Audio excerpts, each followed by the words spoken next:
Olá, bem-vindos à nossa análise de hoje. A gente tem aqui um material bem fascinante que leva a gente a explorar a relação longa e muitas vezes assim bem tensa entre o Japão e o cristianismo. Vamos investigar um pouco a história, os paradoxos atuais e principalmente os desafios, né? Os desafios contemporâneos que essa interação continua a gerar. Isso aí. As fontes que a gente analisou, elas vão desde a chegada dos primeiros missionários lá no século XVI, sabe? Passam por séculos de perseguição, de vida escondida mesmo, até chegar no cenário de hoje. Exato. E hoje o cristianismo é uma minoria, claro, mas tem uma presença, digamos, marcante em alguns setores e está enfrentando novos dilemas sociais, legais, culturais. Acho que esse é o nosso foco principal aqui, né? Esses desafios. Com certeza. A nossa missão é tentar entender por que essa religião, que é tão forte em outros lugares do mundo, teve um caminho tão particular, tão cheio de obstáculos no Japão. Quais são hoje os principais desafios, os pontos de atrito que marcam essa relação? Bom, vamos começar a desenrolar isso. Voltando lá para o começo. Como é que essa história toda começou? Olha, tudo começa em 1549, com uma figura bem conhecida, o Francisco Xavier, né? Um missionário jesuíta espanhol. O que surpreende um pouco é a rapidez com que tudo aconteceu no início. Em uns 50 anos, mais ou menos, já se falava em cerca de 300 mil cristãos japoneses. Nossa, 300 mil? É bastante. E isso aconteceu em parte porque alguns nobres poderosos, os daimyos... Ah, os senhores feudais, né? Isso. Tipo isso. Exato, tipo os senhores feudais regionais. E também algumas comunidades, eles viram na conversão, ou talvez numa aliança com os missionários e os comerciantes portugueses, algumas vantagens, sabe? Vantagens políticas, econômicas. 300 mil em meio século? É realmente um impacto inicial muito forte para uma ideia tão estrangeira, né? Entrando numa sociedade com estruturas religiosas, sociais já tão consolidadas. E parece que houve uma tentativa de adaptação cultural ali no começo, dos dois lados, não foi? Sim, sim. Teve um fenômeno de sincretismo bem interessante nesse início. Muitos japoneses tentaram, assim, entender as figuras, os conceitos cristãos, usando a lógica que eles já conheciam, né? Vindo do shintoísmo, do budismo. Como se fossem novos deuses chegando. Quase isso. Era quase como ver os santos ou a Virgem Maria como se fossem kami estrangeiros, sabe? Divindades que vinham de fora e que talvez pudessem coexistir com as divindades locais. Mas essa fase, essa janela de aceitação e crescimento rápido, bom, ela se fechou de forma bem dramática. Os desafios logo se tornaram brutais. E aí a gente entra na fase da perseguição. Uma virada de chave bem radical na história. O que motivou essa mudança tão drástica, assim, de postura? Exatamente. Foi uma mudança crucial mesmo. No finalzinho do século XVI, começo do XVII, o poder que estava se centralizando ali sob o shogunato Tokugawa, aquele governo militar que unificou e governou o Japão por mais de 250 anos, começou a ver o cristianismo de outra forma. Não mais como algo curioso. Não mais como uma curiosidade ou uma ferramenta útil. Passaram a ver como uma ameaça política séria. Começou a crescer o medo de que a lealdade dos japoneses convertidos estivesse mais com o Papa ou com as potências europeias, sabe? Do que com o próprio Japão. Ah, entendi. Associaram com o colonialismo. Isso, ligaram o cristianismo com o avanço do colonialismo europeu na Ásia, que estava acontecendo na época. Então, a partir de 1614, a resposta foi implacável. Vieram os éditos proibindo a religião, começaram a destruir igrejas, expulsaram à força os missionários estrangeiros e iniciaram uma caçada sistemática aos cristãos japoneses. Um desafio enorme para a comunidade que estava se formando. Nossa, isso resultou naqueles episódios terríveis, né? Como os martírios em massa em Nagasaki, que acabaram virando símbolos dessa era. Mas também forjou algo muito único. Os Kakure Kiristan, os cristãos escondidos. Uma história de resistência que parece quase inacreditável diante dessa ameaça constante. Sem dúvida. E o interessante é como essa perseguição não só, digamos, marginalizou o cristianismo, mas também forjou esse tipo específico de resiliência a dos Kakure cristã. Por mais de 2 séculos, eles mantiveram a fé viva, mas numa clandestinidade absoluta. Como eles conseguiam? Eles desenvolveram rituais e símbolos próprios, misturando elementos cristãos com práticas budistas ou shintoístas para não serem descobertos, sabe? O exemplo mais famoso que sempre citam são as estátuas da Virgem Maria disfarçadas de Kanon. Kanon? Ah, a deusa budista da misericórdia? Exatamente, essa mesma. Era uma forma de sincretismo, mas um sincretismo forçado pela perseguição, pela necessidade de sobreviver. Isso mostra uma capacidade de adaptação impressionante, mas também o desafio constante que era viver uma fé proibida. Mas essa mistura toda de símbolos, não corria o risco de, com o passar do tempo, sei lá, diluir a própria fé que eles tentavam preservar com tanto esforço? Ou era simplesmente a única maneira mesmo? Olha, é uma questão complexa. Com certeza aconteceram transformações, adaptações profundas nas crenças, nas práticas ao longo das gerações. A ortodoxia, como se entende no Ocidente, se perdeu em muitos aspectos, claro, mas a identidade e a memória da fé foram mantidas. Era fundamentalmente uma estratégia de sobrevivência. Sobrevivência cultural, religiosa, numa situação extrema. A própria existência deles se tornou um símbolo silencioso dessa tensão cultural que, de certa forma, a gente vê até hoje. E aí, avançando no tempo, a gente chega no século XIX, vem a restauração Meiji, o Japão é forçado a se reabrir para o Ocidente, os missionários cristãos podem voltar, mas a desconfiança ainda estava lá, né? Aquele fantasma da influência estrangeira indesejada continuava presente. Sim, a desconfiança era mútua e profunda, eu dizia. Embora a proibição oficial tenha sido eventualmente suspensa, o cristianismo continuou sendo visto por muita gente como algo intrinsecamente ocidental, sabe? E potencialmente contrário à identidade nacional japonesa que o novo governo Meiji estava tentando fortalecer, muitas vezes usando o shintoísmo estatal para isso. Então a conversão não foi massiva de novo. Não, de forma alguma. A conversão nesse período foi, novamente, bem seletiva. Atraiu mais as elites urbanas, intelectuais, alguns grupos que buscavam modernização e viam nas instituições cristãs, escolas, hospitais, um caminho para ter acesso ao conhecimento ocidental. Mas a grande maioria da população japonesa continuou fiel às suas raízes, né? Ao shintoísmo, ao budismo, que estão muito ligados ao dia a dia, aos festivais, aos rituais de passagem. E isso, bom, isso conecta diretamente com a situação de hoje. O cristianismo continua sendo uma pequena minoria, representando algo entre 1%, talvez 2% da população. E eles estão divididos principalmente entre católicos e várias denominações protestantes.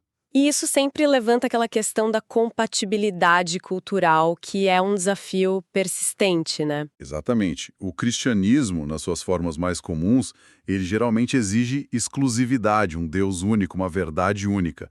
A mentalidade religiosa japonesa tradicional é muito mais fluida, mais sincrética. É perfeitamente normal para uma pessoa ir em um santuário shintoísta pedir sorte e depois participar de um funeral budista. Não existe uma contradição nisso para eles. É outra forma de ver a religião. E outra forma, se a gente junta essa diferença fundamental com a memória longa da perseguição e mais associação histórica com o Ocidente, com o imperialismo, a gente começa a entender melhor porque nunca houve uma conversão em massa no Japão. É um desafio cultural profundo. Mas aqui é onde a coisa fica realmente curiosa. Um paradoxo que as fontes que a gente leu destacam bastante. Apesar dessa porcentagem mínima na população, a influência cristã parece desproporcional em algumas áreas específicas. As fontes mencionam o papel histórico e contínuo na educação de elite, fundando universidades importantes como a Sofia, em Tóquio, que é jesuíta, e também na área de assistência social. Como que isso se explica? É um paradoxo fascinante mesmo, e reflete bem essa relação complexa, quase ambivalente do Japão com o cristianismo. Parece que existe uma aceitação, talvez até uma admiração, por certas contribuições institucionais e éticas associadas ao cristianismo, a educação rigorosa, o trabalho de caridade, certos valores humanistas, mesmo sem que as pessoas adimam a fé em si. E tem também aquele fenômeno que a gente vê até em filme, dos casamentos estilo cristão. São super populares, mesmo para casais que não têm ligação nenhuma com a religião. As fontes dizem que é mais pela estética, a igreja bonita, o vestido branco, a música, do que por um significado espiritual. Exatamente. É a adoção de uma forma cultural ocidental, mas totalmente desvinculada do seu conteúdo religioso original. Mostra como certos aspectos do cristianismo foram, de certa forma, absorvidos e reinterpretados dentro da cultura de consumo japonesa. Mas isso não leva a uma conversão religiosa mais profunda. É mais um exemplo dessa dinâmica. A aceitação seletiva, às vezes superficial, convivendo com uma resistência a um compromisso mais fundamental. Agora, a gente precisa mergulhar nos desafios mais sombrios, né? E mais contemporâneos que as fontes trazem à tona. Isso inclui casos de extremismo religioso que chocaram o país e também questões legais bem atuais sobre regulação e abuso. O caso mais infame é, claro, o da Ao Shinrikyo. Sim, o ataque com gás sarin no metrô de Tóquio em 1995 foi um divisor de águas, um trauma nacional muito profundo. É fundamental entender que a Aum Shinrikyo não era um grupo estritamente cristão, mas sim uma seita apocalíptica altamente sincrética. Uma mistura de várias coisas, então. Uma mistura complexa.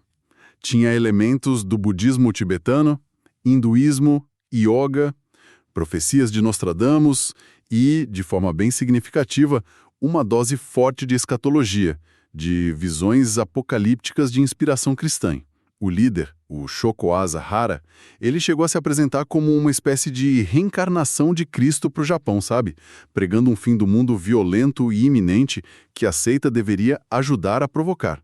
Uma das fontes que a gente analisou, do blog Mente Ateísta, detalha como essa narrativa apocalíptica, que tem ecos em algumas vertentes mais radicais do cristianismo, foi usada para justificar a violência extrema. A ideia de que eles eram os escolhidos para sobreviver ao Armagedon e que precisavam acelerar o processo, eliminando os inimigos, os não iluminados. Isso serviu como motor ideológico para o terrorismo.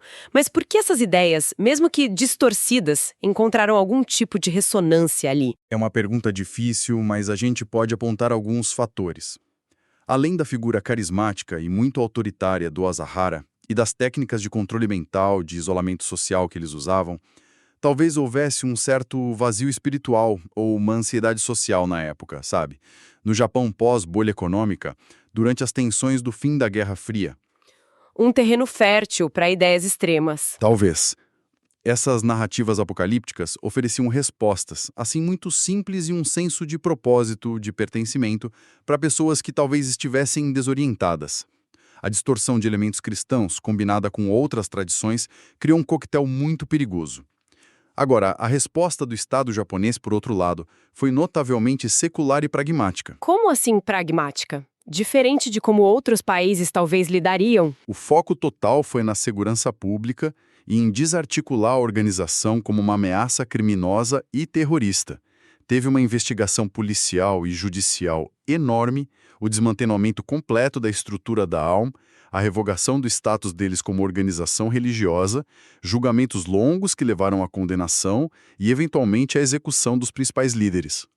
Uma resposta dura. Uma ação estatal forte, mas baseada na lei civil e penal, não numa espécie de cruzada antirreligiosa. Isso mostra bem esse secularismo japonês que geralmente respeita a liberdade de crença, mas que intervém com força quando grupos religiosos cruzam a linha para a violência ou para o dano social generalizado. É um desafio encontrar esse equilíbrio. Entendi. E essa questão da intervenção do Estado em grupos religiosos leva a gente para outro caso recente, muito discutido, o da Igreja da Unificação, que o pessoal chama de Muniz, né? Eles também enfrentaram um escrutínio legal bem severo recentemente, certo?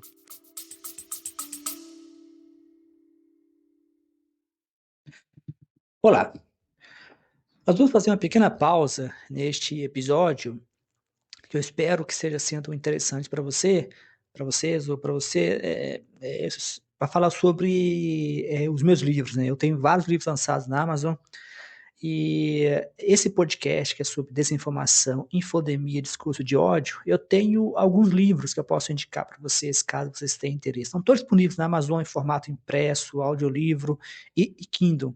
Então, o primeiro que eu gostaria de sugerir é um livro meu que é chamado Desinformação, Discurso de Ódio, Infodemia e Fake News. Ele está na segunda edição, Essa nova edição que eu lancei agora é bem rica, né, com bastante detalhes, ela é bem mais longa.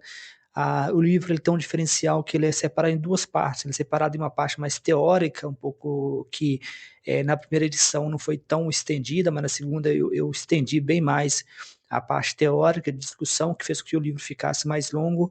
E tem também a segunda parte, que é mais prática, né? Na segunda edição eu atualizei as ferramentas, porque quando eu lancei tinha mais o chat GPT, aí já estamos no GPT-5, já temos o DeepSeek, nós temos o Gemini. Então, ou seja, existe uma gama de ferramentas que pode ser usada. Então, se de um lado a inteligência artificial ela é usada para fazer manipulação, fake news, desinformação, de outro lado ela pode ser usada para nos proteger. Então, eu sugiro fortemente meu livro Desinformação, Discurso de ódio, Infodemia e Fake News. O segundo livro que eu gostaria de oferecer para vocês, de sugerir, é meu livro Inteligência Artificial e Democracia. Inteligência Artificial e Democracia é um livro que foi escrito com o objetivo de falar sobre o bolsonarismo, isso logo no início do bolsonarismo. Então o livro ele foca em como que a inteligência artificial é usada para manipular o discurso público, né, criando desinformação, realidades paralelas e outros assuntos. O segundo livro que eu gostaria de sugerir para vocês, que tem a ver com esse podcast, é o meu livro sobre falácias, né? O livro sobre falácias, porque toda desinformação ela se baseia geralmente em um conjunto de falácias, né? São distorções da realidade, e nesse livro, que é mais focado em falácias, o nome do livro é Falácias, né? Vocês podem achar tudo isso no meu perfil da Amazon, né? Eu sempre deixo o link para vocês nos episódios do podcast. E mais um que eu vou indicar para vocês, mas no meu perfil da Amazon, vocês podem achar todos os meus livros, que é o sobre o bolsonarismo, que é Ciência para um Cientista, volume 1, Bolsonarismo, que foi o primeiro livro que eu lancei sobre o bolsonarismo, né? Ele tem uma abordagem um pouco mais racional, né? Como que as lógicas distorcidas, toda a desinformação, discurso de ódio, infodemia e fake news, que é baseado nisso, né? Baseado em distorções de fatos, né? Eu dou exemplos como, por exemplo, do uso de gráficos para distorcer a realidade. Então, abração a todos e nos vemos, nós vamos retornar ao podcast.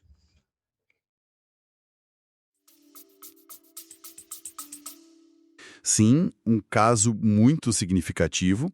Embora seja um grupo que veio da Coreia do Sul, a Igreja da Unificação teve uma presença longa e bem controversa no Japão.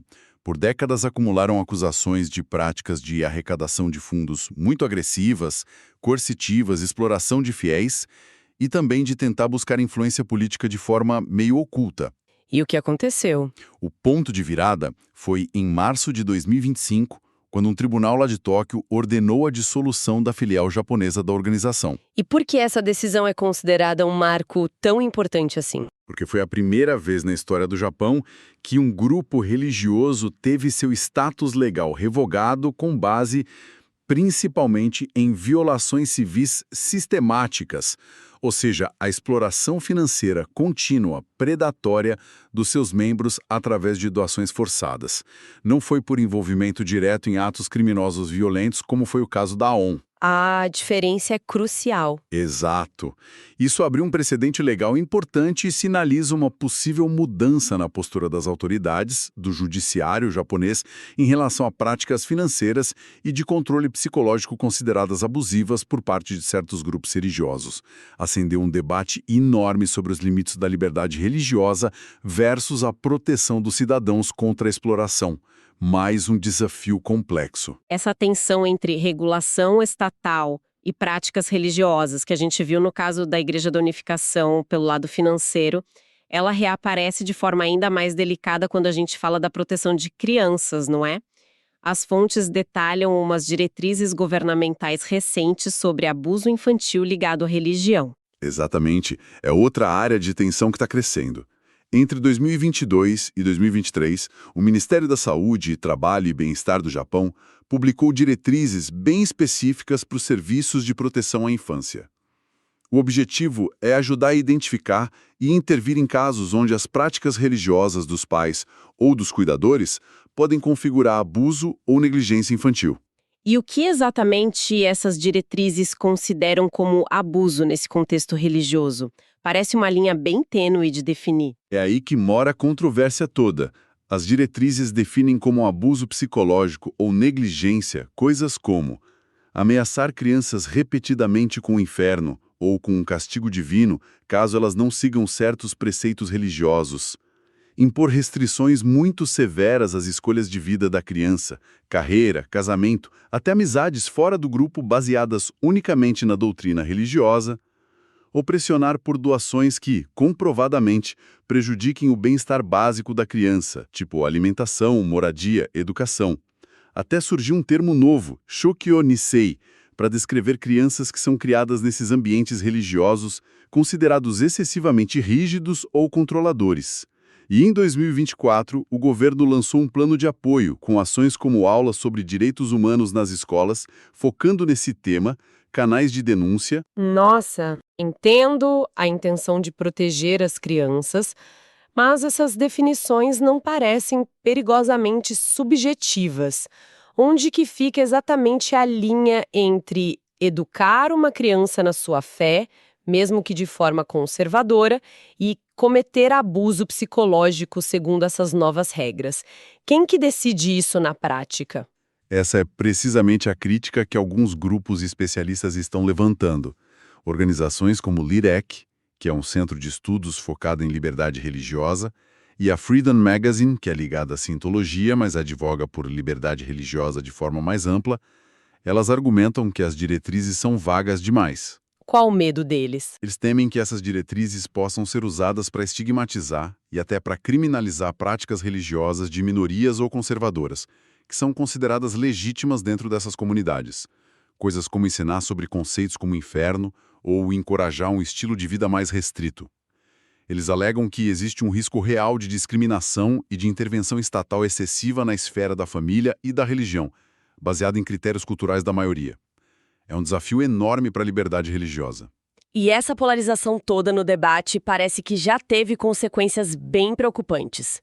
Uma das fontes que a gente viu aponta um aumento chocante, mais de 600%, nos relatos de discurso de ódio e até crimes contra as testemunhas de Jeová no Japão recentemente. Tem alguma ligação? De sangue e por serem pacifistas. Esse aumento drástico da hostilidade pode sim estar ligado ao acirramento do debate público sobre cultos e abuso religioso que foi fomentado por essas diretrizes e pelo caso da Igreja da Unificação. Então, um grupo Acaba pagando pelo outro. Pode acontecer. Grupos minoritários, mesmo que sejam pacíficos e não tenham nada a ver com os casos de abuso, podem acabar sendo varridos pela mesma onda de suspeita e intolerância.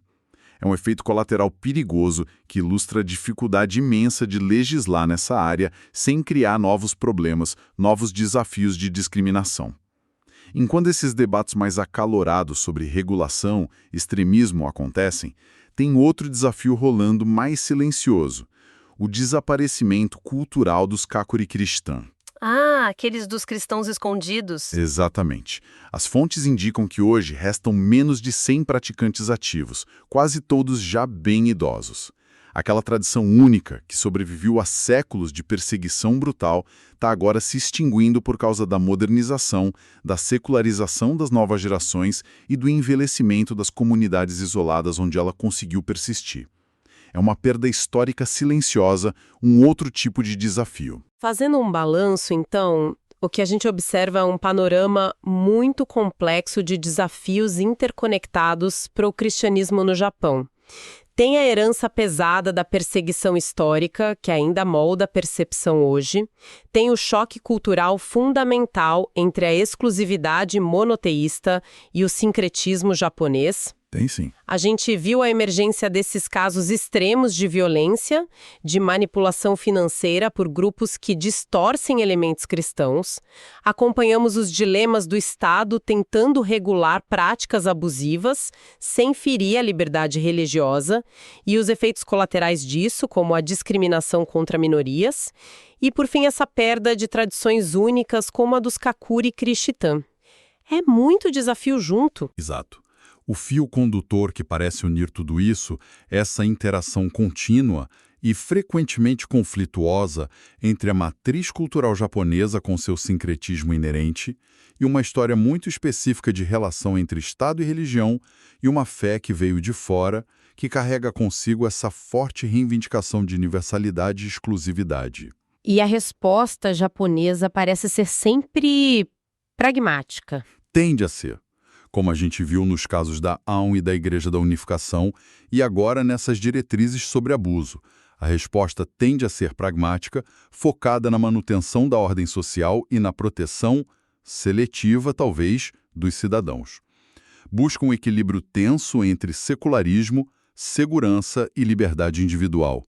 Mas é um equilíbrio muito instável. E os desafios, eles continuam a se transformar, a evoluir. Exploramos hoje, então, as diversas camadas de desafios que marcam a presença cristã no Japão, desde as cicatrizes da história até as complexas negociações sociais e legais do presente. Uma história de adaptação forçada, resistência silenciosa, conflitos abertos e, nossa, muitos paradoxos intrigantes. E fica aqui talvez uma reflexão final para quem nos acompanha. Considerando essa capacidade histórica notável do Japão de absorver, adaptar e, por vezes, repelir influências externas, e observando essa abordagem estatal atual, que é pragmática, mas também controversa para lidar com os desafios religiosos, como que a gente pode imaginar que o cenário da liberdade e da expressão religiosa vai evoluir no país? Boa pergunta. Como que esse equilíbrio delicado entre a crença individual, as práticas comunitárias, tanto as majoritárias quanto as minoritárias, e a supervisão do Estado vai continuar a se ajustar. Ainda mais diante de fatores como o envelhecimento rápido da população, a secularização crescente dos mais jovens e as pressões e influências culturais que chegam de um mundo cada vez mais conectado. Com certeza, uma questão em aberto. Algo para a gente continuar pensando.